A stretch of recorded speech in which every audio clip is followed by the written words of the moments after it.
Ever feel like you're constantly running on that hamster wheel of busy work? Like drowning in emails and notifications and to-dos, but never really getting anywhere meaningful. Oh, absolutely. Yeah, I think we've all been there. And that's why we are going deep on deep work today, the book by Cal Newport. Great book. It is. It really is. So, before we get into the nitty-gritty, what's the big picture?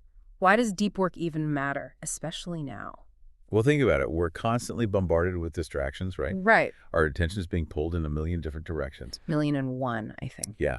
And in this environment, the ability to really focus, to go deep into a task and block out all the noise, that's becoming incredibly valuable. It's like a superpower. Yeah, like a superpower. Okay, I'm intrigued.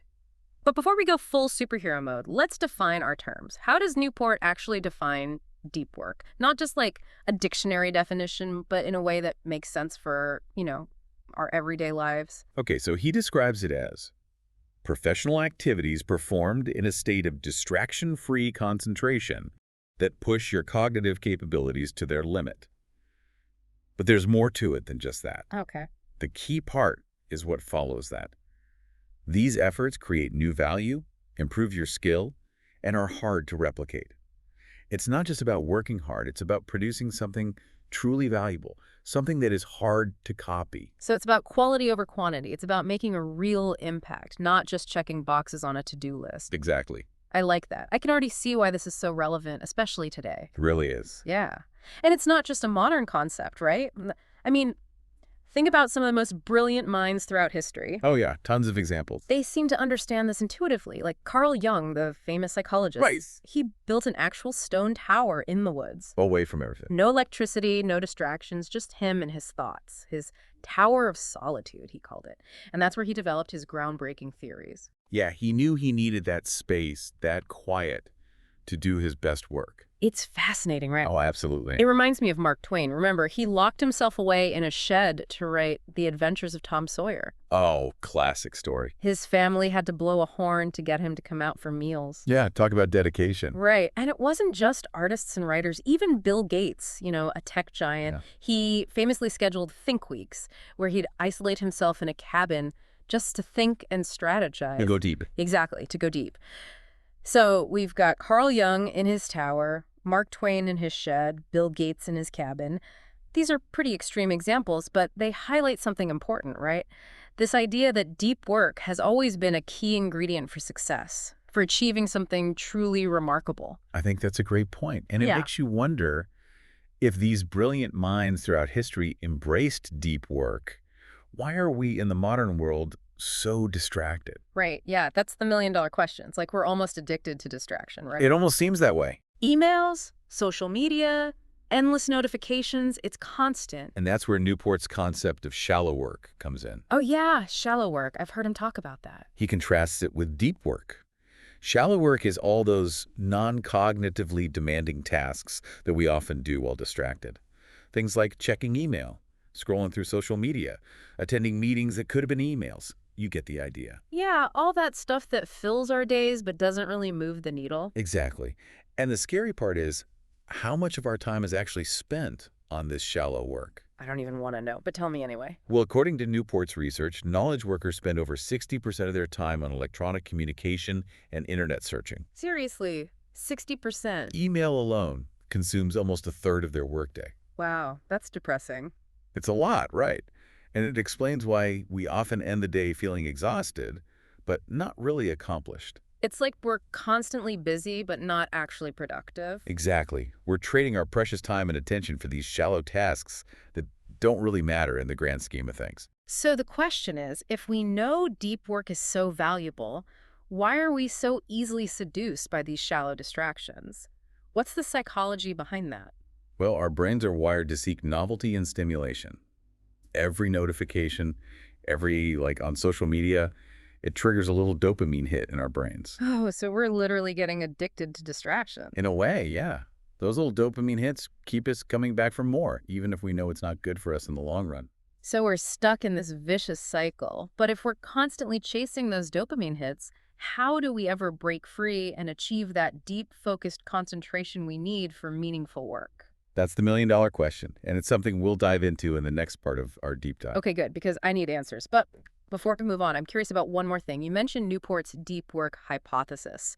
What's that all about? It's actually pretty straightforward but incredibly powerful. He argues that the ability to perform deep work is becoming increasingly rare at exactly the same time.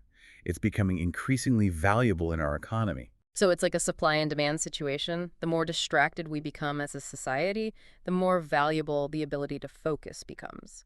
Precise. That makes sense. It's almost like a superpower, the ability to focus deeply in a world that's constantly vying for our attention. It really is. And those who can master that superpower will have a significant advantage in the job market, in their careers, and really in life in general. Okay, so how do we develop this superpower? Is it something we're born with, or can it be learned? Because right now, I'm feeling a little more Clark Kent than Superman. That's a great question, and one that we'll explore in detail in the next part of our deep dive. We'll look at specific strategies and techniques that anyone can use to cultivate this superpower of deep work, even in our distraction-filled world. Okay, good, because I'm ready to unlock my inner deep work superhero. But before we jump into those strategies, can you tell me about Jason Ben? I heard Newport tells his story in the book. He's a guy who used deep work to completely transform his career, right? Absolutely. Jason's story is a great example of how deep work is a skill that can be learned, even for those of us who feel completely overwhelmed by distractions. Okay, so tell me more. So Jason was stuck in a dead-end finance job, feeling like his work could be easily automated. Oof, I can relate to that. He knew he needed a change, so he decided to quit and become a computer programmer. Wow, that's a big leap. It was. But he had a major obstacle to overcome: internet addiction.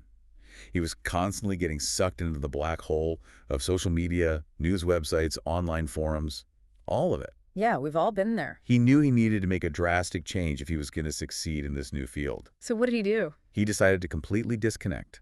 No internet, no distractions. He locked himself in a room with nothing but programming textbooks, note cards, and a highlighter. He went cold turkey. That takes some serious dedication. It does, but it paid off. By eliminating all distractions and forcing himself to go deep, Jason went from struggling to focus to becoming the top student in his coding bootcamp. And then he landed a high-paying job in Silicon Valley, all thanks to his newfound ability to do deep work. That's amazing. It really shows that anyone can learn to harness the power of deep work, even if they feel totally overwhelmed by distractions right now. Exactly. It's a skill. And like any skill, it can be developed with practice and the right strategies. Okay, so how do we translate this idea of deep work into something practical and achievable in our own lives? What are some tangible steps we can take to actually create more space for deep work in our busy schedules and our distraction-filled world? That's a great question, and one that we'll tackle head-on in the next part of our deep dive. We'll explore specific strategies and techniques that anyone can use to cultivate the habit of deep work and really unlock their full potential. Sounds good. I'm ready to dive deeper. Welcome back to our deep dive into deep work. So in part one, we talked about what deep work is, why it's so valuable, and even heard that amazing story about Jason Ben. But now, let's get tactical, right? Let's get practical. Yeah. How do we actually integrate deep work into our own lives? So it's interesting because Newport doesn't really give us a one-size-fits-all approach. Okay. He talks about different philosophies for deep work. Different philosophies. Yeah, like different ways to approach it, each with its own kind of pros and cons. Okay, that makes sense because everyone's different. So what are some of these philosophies? Okay, so let's start with the most intense one, which he calls the monastic philosophy. Monastic philosophy, like monks. Exactly. Think like total isolation, minimal distractions, similar to Carl Jung in his tower. Okay, so basically going off the grid to focus. Pretty much. Yeah, sounds great in theory, but I don't think I can just ditch my family and job to go live in a cabin in the woods. Yeah, it's not very practical for most people. Right. But it's a good starting point for thinking about the spectrum. Okay. So on the other end of the spectrum, there's the bimodal philosophy. Bimodal. This one's more about finding balance. You alternate between intense periods of deep work and then periods of, well, normal life. So like maybe scheduling a week every few months to go heads down on a project. Exactly. Or even just blocking off a few days every week. It's all about finding a rhythm that works for you. Okay, that sounds a bit more doable. And then there's the rhythmic philosophy. Okay, what's that one about? This was all about consistency, building that deep work habit, like scheduling a specific time each day for focused work, just like you would schedule a workout or something. So like making it a non-negotiable part of your routine. Exactly. I like that. It's about making it automatic. Yeah, that makes sense. But of course, life happens, right? Oh, yeah. Unexpected things come up. Right. And that's where the journalistic philosophy comes in. Journalistic. Yeah, like a journalist who has to be ready to write a story at a moment's notice. Okay.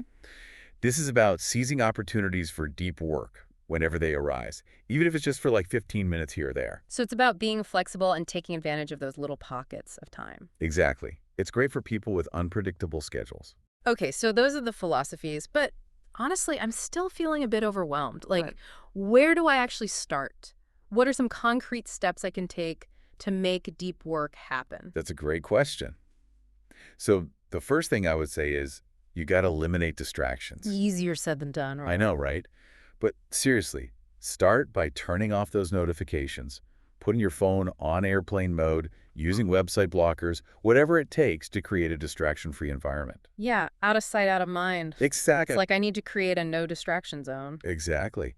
And another important thing is to be intentional about your workspace. My workspace. Yeah, create a space that's specifically for deep work, even if it's just a corner of your room. Okay, that makes sense. Make it a place where you feel focused and productive. So like no working from the couch surrounded by snacks. Oh, it depends, right? But generally, having a dedicated workspace can really make a difference. Right, right. To help signal to your brain, hey, it's time to focus now. Yeah, I like that. Okay, so we've talked about eliminating distractions, being intentional about our workspace. What else? Well, something that a lot of people overlook is embracing boredom. Embracing boredom. That sounds unpleasant. I know, it's counterintuitive, right? But hear me out. We're so used to constant stimulation, right? Our phones, TV, internet, it's all vying for our attention. Yeah, all the time. And that's actually a problem because when we're constantly stimulated, our brains never get a chance to rest, to wander, to make those unexpected connections. So you're saying boredom is actually good for our creativity. Exactly. Boredom is the breeding ground for deep thinking. Okay, that's an interesting way to look at it. So instead of reaching for my phone every time I have a free moment, I should just sit with the boredom. Exactly. Let your mind wander. You'll be surprised at what comes up. Okay, I'm willing to give it a try. It takes practice, but it's worth it. So we've covered a lot here. Eliminating distractions, creating a dedicated workspace, embracing boredom. Any other tips? Well, one thing that can be really helpful is to have a plan. A plan? Yeah, like a deep work schedule. Decide in advance when you're going to do deep work and for how long. And stick to it as much as possible. So treat deep work like an important meeting or appointment. Exactly. Make it a priority. Okay, that makes sense. I'm starting to feel more confident about this whole deep work thing. It's like, it's actually achievable if you break it down into these smaller steps. Exactly. It's not about becoming a hermit or living in isolation. It's about making small changes that add up over time. Right, and finding what works best for you. Exactly. And remember, it's a journey, not a destination. Okay, I'm ready to start the journey. But before we wrap up this part, I'm curious about something. What about social media? I mean, it's a huge distraction for a lot of people, myself included. Oh, absolutely. Social media can be a major obstacle to deep work. So what do we do about it? All right, welcome back to our deep dive on deep work. We've talked about what deep work is, why it's so important, and even explored different philosophies for incorporating it into our lives. But now I'm ready for the practical stuff. How do we actually do deep work? You know, like how do we make it a reality in our lives? Like we've laid the groundwork and now it's time to start building, right? Exactly. Give me the tools, give me the techniques. I'm ready to put this deep work thing into practice. Okay, well, a good first step is to really get clear on your deep work goals. What do you want to achieve through deep work? Oh, that's a good point. It's not just about doing deep work for the sake of doing it. Right. It's about having a purpose, a reason for going deep. Is it to write a book, master a new skill, launch a business? Yeah, like having a specific target in mind. Exactly. And once you have that target, you can start designing your deep work environment. Oh, you mean like a dedicated workspace? Yeah. Exactly. A place where you can really focus, free from distractions. Maybe it's a home office, a quiet corner in a library, or even just a specific time of day when you know you can carve out some focus time. Okay, that makes sense. But what about those of us who, well, can't exactly control our environment? I'm thinking of people who work in open offices or have kids running around at home. That's a real challenge for a lot of people. But there are still ways to create those deep work bubbles, even in less than ideal surroundings. Like what? Well, noise-canceling headphones can be a game changer. Or maybe finding a quiet coffee shop or co-working space if that's an option. Even just setting clear boundaries with family members or roommates, like, hey, from 9 to 11 a.m., I need some uninterrupted time. Right, it's about being creative and finding what works for you. Exactly.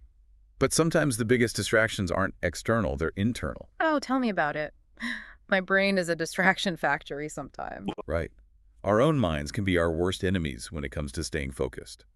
So it's about training our minds to stay present, to resist those urges to check our phones or jump to a different task. So, like mindfulness, meditation, that kind of stuff. Exactly. Even just a few minutes a day can make a huge difference. Okay, but let's be honest, sometimes the biggest digital distraction is social media. Any advice on how to manage that beast? Well, Newport has a pretty radical suggestion. Quit social media. Do it completely. Whoa, that's intense. I know it's not for everyone, but he argues that for many people, the costs of social media outweigh the benefits, especially when it comes to deep work. I can see that. Social media can be a real time suck. It can. But if quitting completely isn't an option, there are other things you can do, like being more mindful about your usage. Track how much time you're actually spending on social media and ask yourself if it's aligned with your goals. So, like a social media audit. Exactly. And then be intentional about when and how you use it. Maybe schedule specific times for social media and then stick to those times. Okay, I like that. So it's about setting boundaries, being more intentional. Right. And if you find yourself slipping back into bad habits, Newport suggests doing a digital declutter. Digital declutter, what's that? It's basically a 30-day break from optional technologies, and then you only reintroduce the ones that truly add value to your life. Kind of like hitting the reset button on your digital life. I like that. But what about the technologies we can't just quit, like email? Oh yeah, email can be a major productivity killer. It is. So how do we manage that effectively? Batch processing can be really helpful. Instead of constantly checking email throughout the day, dedicate specific blocks of time to process your inbox. So like maybe checking email twice a day instead of 20 times a day. Exactly. It frees up your mental energy for deep work. Okay, this is all making sense now. It's about being intentional, setting boundaries, and creating the right conditions for deep work to thrive. You got it. Yeah. And remember, it's a journey. It takes time and effort to cultivate these habits, but it's so worth it. I agree.